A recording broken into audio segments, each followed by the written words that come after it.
in the year 2050, the US is run by a totalitarian regime, where generative AI is used to create propaganda. Outwardly, the government states they are a democracy, but elections are all rigged in the party's favor, and any opposition to the regime's narrative is crushed by force with armed police.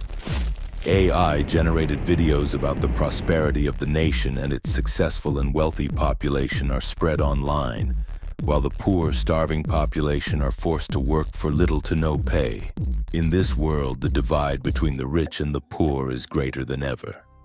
Here, we can see an example of a wealthy, upper-class man making fun of a poor, homeless man, pouring a bottle of water in front of him. Clean drinking water is a precious and expensive resource, which the majority of the population do not have regular access to. So how did things end up like this? Well, it all started in 2030 when a new form of deepfakes and generative AI was used in a massive disinformation campaign, causing voters to vote against their own interests. In January 2031, the Constitution was changed so that the president could serve indefinitely.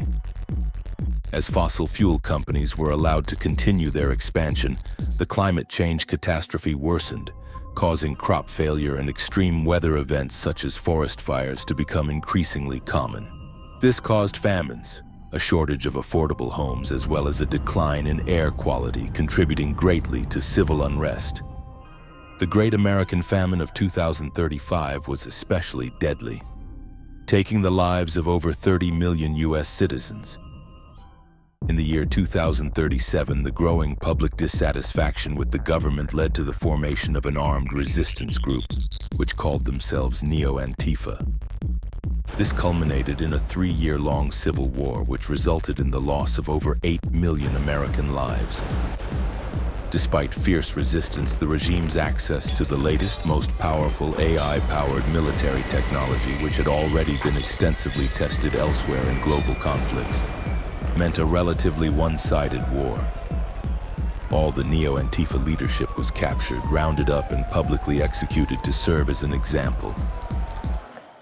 After the Civil War, even stricter rules and constant surveillance was put in place, with children being taught about the greatness of the president and regime, and encouraged to report any leftist terrorists, which can include anyone who expresses dissatisfaction with the government or any big corporations. These indoctrinated children eventually grew up into adults, resulting in the America of 2050.